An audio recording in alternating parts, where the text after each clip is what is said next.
ఏమండి? ఏంది? ఒకసారి మీ క్రెడిట్ కార్డ్ ఇవ్వరా? ఎందుకు? ఇది ఆన్లైన్ సామాన్లు ఆర్డర్ పెడుతున్నానండి. ఉప్పులు, పప్పులు, కూరగాయలు. ఎంత? 10,000 అండి.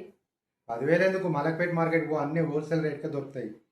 ఏం లేదు, మలక్పేట మార్కెట్లో ఆన్లైన్లో నేను చూసిన పల్లీలు మార్కెట్లో అదే రేట్ ఉంది, ఆన్లైన్లో కూడా అదే రేట్ ఉంది. పల్లీల రేటు చూసి డిసైడ్ చేస్తావా నువ్వు? సరే అయితే మీకే లిస్ట్ రాసిస్తా, మీరే తీసుకురండి. నీకు సలహా ఇవ్వడం కూడా తప్పేనా అయింది? సలహా ఇస్తే నన్నే చేయమంటారు పని?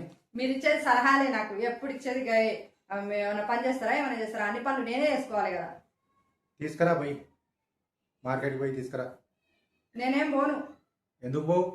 ఎందుకంటే ఆడ మార్కెట్కి పోతే ఆడ పార్కింగ్ ఉండదు, గజిబిజి ఉంటుంది, రష్ ఉంటుంది, ఏసీ షాపులు కావు, అంత చిరాకేస్తుందండి, నాకు నచ్చదు. అక్కడ పోతావు కదా షాపింగ్కి, బేగం బజార్కి. ఆడ పార్కింగ్ ఉంటుందా? 2 కిలోమీటర్ల ముందు పార్కింగ్ చేసుకోవాలి. 2 కిలోమీటర్లు ఏం కాదు, 100 మీటర్లు ఉంటుంది అంతే.